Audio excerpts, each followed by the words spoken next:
तर इथं multi speciality hospital आमच्या प्रभागात होते.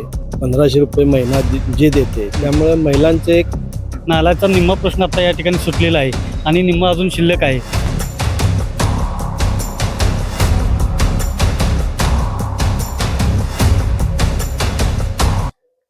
सांगली, मिरज आणि कुपवाड महानगरपालिकेचा आढावा घेण्यासाठी आज आपण आलो होतो प्रभाग क्रमांक 8 येथे. आणि इथले काही ज्येष्ठ नागरिक आपल्या सोबत आहेत, तर त्यांच्याकडून जाणून घेऊयात की इथल्या प्रभागातील जे काही समस्या आहेत आणि त्यांच्या मनातील जो काही नगरसेवक आहेत त्यांच्याकडूनच. दादा, काय सांगाल, तुमच्या प्रभागामध्ये कोणकोणती विकास कामं झालेली नाही आहेत आणि कोणकोणती विकास कामं झालेत, काय सांगाल? ह्या 8 नंबर वॉर्डमध्ये पावसाच्या दिवसामध्ये नाल्याचा जो प्रश्न आहे, प्रचंड असं पाणी या नाल्यामधून वाहतं आणि कोपवाड फाट्याच्या आपण पाहिलं असेल की खाली सगळं पाणी येतं. नाल्याचा निम्मा प्रश्न आता या ठिकाणी सुटलेला आहे आणि निम्मा अजून शिल्लक आहे. तो सुधीरदादा गाडगे यांच्या माध्यमातून त्या निम्मा काम झालेलं आहे. आणखी तो पूर्ण झाल्यानंतर अधिक ह्या भागातील पाण्याची जी समस्या आहे, निसर्गातलं पाणी जे येतं ते पाणी या वाहून जाईल आणि चांगल्या पद्धतीनं ह्या भागात थोडीशी सुविधा उपलब्ध होईल. कारण मंगलमूर्ती कॉलनी असेल किंवा उपनगरामधले जी छोटी छोटी घरं आहेत, त्या घरामध्ये प्रचंड पावसाचं पाणी असं जात असतं घरामध्ये आणि ही खूप मोठी समस्या आहे पावसाळ्यामधली. आणि त्यामुळे ह्या नाल्याचं काम होणं अत्यंत गरजेचं आहे. त्यातलं निम्मं काम झालेलं आहे आणि भाजपच्या माध्यमातून पुढच्या काळामध्ये हे काम जर झालं तर आमचा इथला पाण्याचा प्रश्न बऱ्यापैकी ह्या भागाला सुटेल. तुमच्या प्रभागामध्ये तुमच्या मनातील उमेदवार कोण? आता एकूण तर आपण सर्वसाधारण पाहिलं तर केंद्रामध्ये भाजपचं सरकार आहे, राज्यामध्ये भाजप सरकार आहे. आता महापालिकेमध्ये सुद्धा भाजपच्या माध्यमातून ह्या भागामध्ये असेल किंवा सांगली शहरामध्ये असेल खूप मोठी अशी कामं झालेली आहेत. म्हणजे आपल्याला आता जो आयुर्विन पूल आहे त्याला लगतचा जो पूल होतोय ते भाजपच्या काळामध्ये झालेला आहे. तर आपला उड्डाण पूल आहे तो भाजपच्या काळामध्ये दादांच्या माध्यमातून झालेला आहे. किंवा आमच्या ह्या प्रभागामध्ये अंतर्गत जे रस्ते आहेत, लक्ष्मी देऊळ असेल, शारदा हाऊसिंग सोसायटी असेल, ह्या भागातले रस्ते दादांच्या फंडातून झालेले आहेत. तर अशा पद्धतीनं जर भाजपचा विकास असेल तर भाजपच्या उमेदवाराला इथे काही अडचण नाही. तुम्हाला काय वाटतं, मग सांगली, मिरज आणि कुपवाड महानगरपालिकेवरती भाजपाचा झेंडा लागेल का यावेळी? एकूण सगळी साधारण स्थिती पाहता भाजपचा झेंडा यावेळी महापालिकेवर लागेल असं एकूण चिन्ह दिसते. दादा, तुम्हाला काय वाटते? आता भाजपनं जे काम केलेलं आहे, राज्य पातळीवर जे महिलांना 1500 रुपये महिना जे देते, त्यामुळे महिलांचे एक जीवन सुधारण्यास मदत होते. जे तळागाळातले महिला आहेत ते काम आवडलं. आता इथं मल्टी स्पेशालिटी हॉस्पिटल आमच्या प्रभागात होते, त्यासाठी आमदार साहेबांनी मदत केलेली आहे. त्याचा पाठपुरावा पण आता चालू पण होईल. अंतर्गत रस्ते आहेत, त्यामुळे भाजपने बरंच ह्या भागात काम केलेलं आहे आणि करणार हे आम्हाला विश्वास आहे. त्यामुळे आम्ही भाजपच्या उमेदवाराच्या पाठीमागे आहे. आमचे ह्या प्रभागात असलेले अश्विन पाटील असते, त्यांचे कार्यकर्ते जे आहेत ते राबत आहेत. अभिजित पाटील आहेत ते राबत आहेत. बरेच लोक राबत आहेत. तर उमेदवार जे आहेत संजय पाटील, त्यांना आमचा पूर्ण पाठिंबा राहील आणि त्यांच्याबरोबर असलेलं पॅनेल जे आहे त्याला सुद्धा आमचा पाठिंबा आहे. आणि या पुढील काळात त्यांनी काही आश्वासन दिलेत ते पूर्ण करणार, ते असा आम्हाला विश्वास वाटतो. म्हणून आम्ही भाजपच्या उमेदवाराच्या पाठीमागे आहे.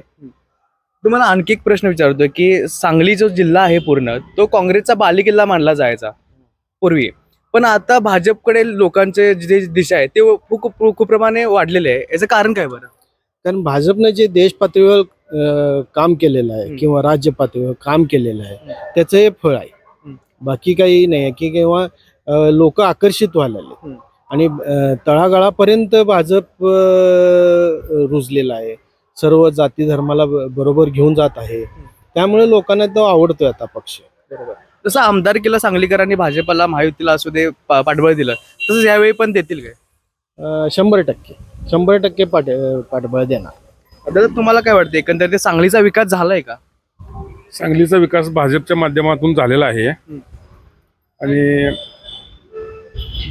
इथून पुढे पण होणार याची आम्हाला खात्री आहे. तुम्हाला काय वाटतं, मग सांगली, मिरज आणि कुपवाड महानगरपालिकेवरती भाजपाचा झेंडा लागेल का यावेळी? 100% लागेल.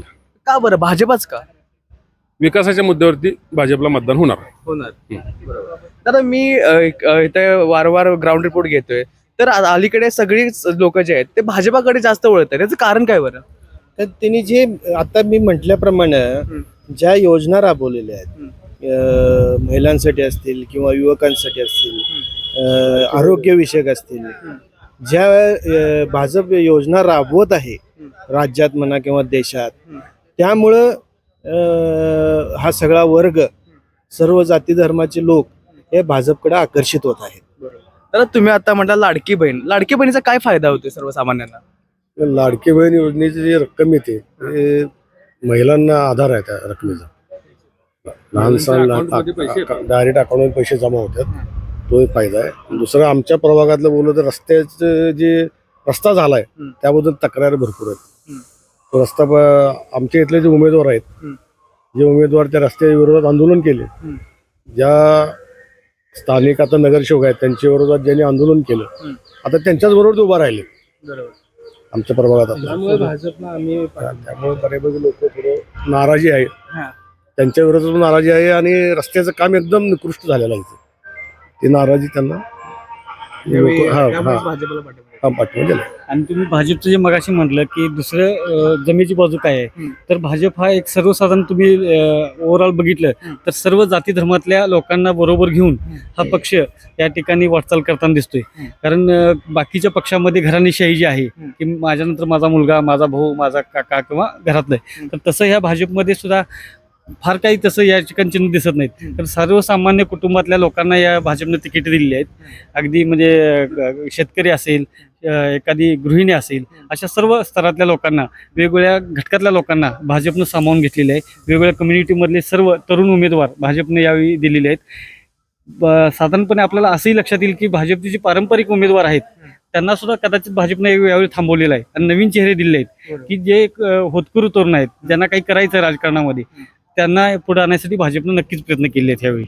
तर आणखी एक प्रश्न असा आहे की सांगलीकर यावेळी गट तट पाहतील का विकास कामे पाहतील? नक्की विकास कामे पाहतील, कारण गट तट बघण्यापेक्षा विकास कामं लोकांना दिसत आहेत.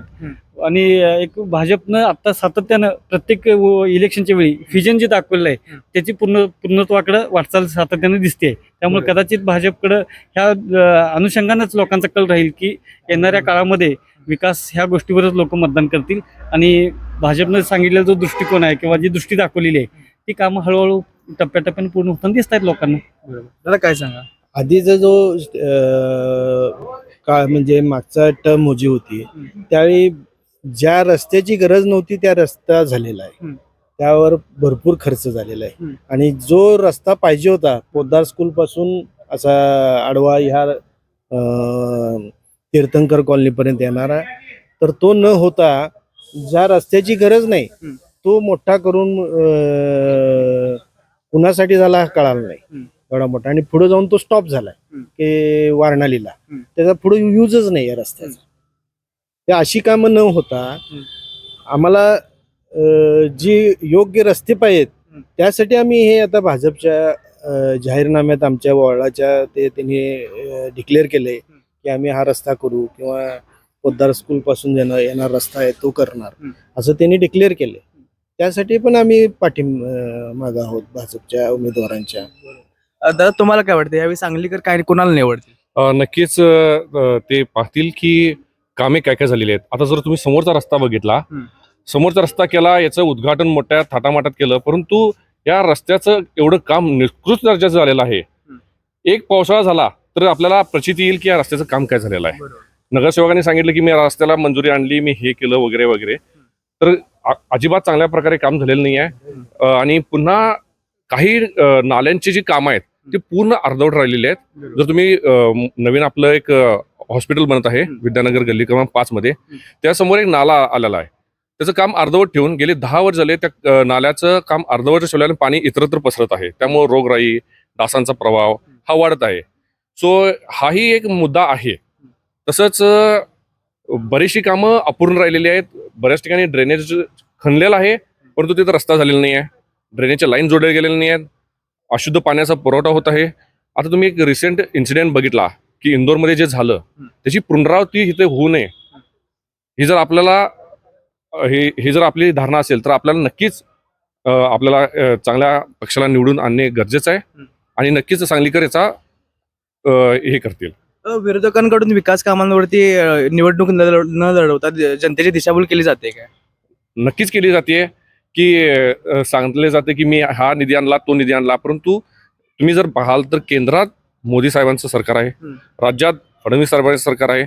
तर ऑफकोर्स जो निधी येतोय तो केंद्रातून राज्याला, राज्यातून जिल्ह्याला असा निधी येतोय, तर यांनी निधी कुठून आणला आणि काय आणला आणि काही काम केलं हे लोकांना दिसतंय आणि लोक या निवडणुकीत त्यांना त्यांची जागा दाखवून देतील. नक्कीच पण तुम्हाला काय वाटतं सांगली मिरज आणि कुपवाड महानगरपालिकेवरती यावेळी भाजपाचा झेंडा लागेल? नक्कीच लागणार, कारण भाजपा हा पक्ष असा. आता तुम्ही या वार्डातले 4 जर मतदार बघितला तर हे सर्वसामान्य कुटुंबातील आहेत. यांचा राजकीय काही बॅकग्राऊंड नाही. पुन्हा यांचं जे हे बघितलं की मागचं यांची म्हणजे कोणतीही गुन्हेगारी पार्श्वभूमी नाही आहे किंवा यांच्यावर साधा एक नॉमिनल सुद्धा असा खटला नाही आहे किंवा आरोप नाही आहे किंवा या लोकांनी हे केले असतील वगैरे काही गुन्हे केले असतील. सो स्वच्छ मनाची लोक आहेत आणि भाजपाने अशा लोकांना संधी दिली आहे की जे काय सामान्य कुटुंबातून वर आलेले आहेत. त्यामुळे नक्कीच लोक याचा विचार करतील. पण तुम्ही म्हणताय भाजपा, पण जनतेने का भाजपा निवडावं? आजपर्यंत तुम्ही जर बघितलं असाल की विकास कामे जी झालेली आहेत, तुम्ही दिल्लीपासून ते सर्वसामान्य म्हणजे जिल्ह्यांपर्यंत जर बघितला तर दिल्ली मुंबई एक्सप्रेसवे सारखा हायवे झालेला आहे, अटल सेतू सारखा मोठा प्रोजेक्ट, नवी मुंबईचं उद्घाटन झालेलं आहे. सांगलीच्या लोकांना सांगली सोलापूर जाण्यासाठी 5 तास लागायचे. मी स्वतः 5 तास मी ट्रॅव्हल करत जायचो. आज मी हार्डली 2.25 ते 2.5 तासात सोलापूरला पोहोचतो. एवढी चांगली रस्त्यांची कामे झालेली आहेत. तर तुम्ही जर आपला हा रस्ता बघितला सांगली टू इस्लामपूर, त्या रस्त्याची अशी अवस्था होती की तो कधीही व्यवस्थित झाला नव्हता, परंतु आता फक्त 45 मिनिट्समध्ये आपण इस्लामपुरात पोहोचतो. तर विकासाची कामं झालेली आहेत आणि लोक आता विकास बघतायत. आणि सगळ्यात यातला सुज्ञ मतदार जो आहे तो तरुण वर्ग आहे. तरुण वर्गाचा पूर्णपणे कल हा भाजपकडेच आहे. कारण त्यांना दिसतंय आत्ताच्या लोकांना कोणतीही आमिष दाखवा, तरुण वर्गांना किंवा काय दाखवा, ते कुठल्याही आमिषाला बळी पडणार नाहीत. त्यांना माहिती आहे की जर आपला विकास पाहिजे तर आपल्या भागाचा विकास पाहिजे, आपल्या भागाचा विकास पाहिजे, आपल्या जिल्ह्याचा, आपल्या राज्याचा आणि आपल्या देशाचा. जर विकास झाला तरच तरुण वर्गाचा विकास होईल. आज आपल्यासमोर आपली लोकसंख्या जवळपास 150 कोटीच्या घरी आहे. तर आपल्यासमोर बरीचशी आव्हानं आहेत. आपल्या तरुण वर्गासमोर बरीचशी आव्हानं आहेत. त्यांना रोजगार, त्यांना स्वच्छ, त्यांना मेडिक्लेम, त्यांना पाणी पुरवठा, त्यांना बरेचसे असे आव्हानं आहेत. सो या आव्हानाला शासन कटिबद्ध आहे आणि शासन याच्या अनुषंगाने काम करत आहे. सो नक्कीच तरुण वर्ग हा भाजप सरकारला निवडून देईल. धन्यवाद दादा. थँक्यू. आणि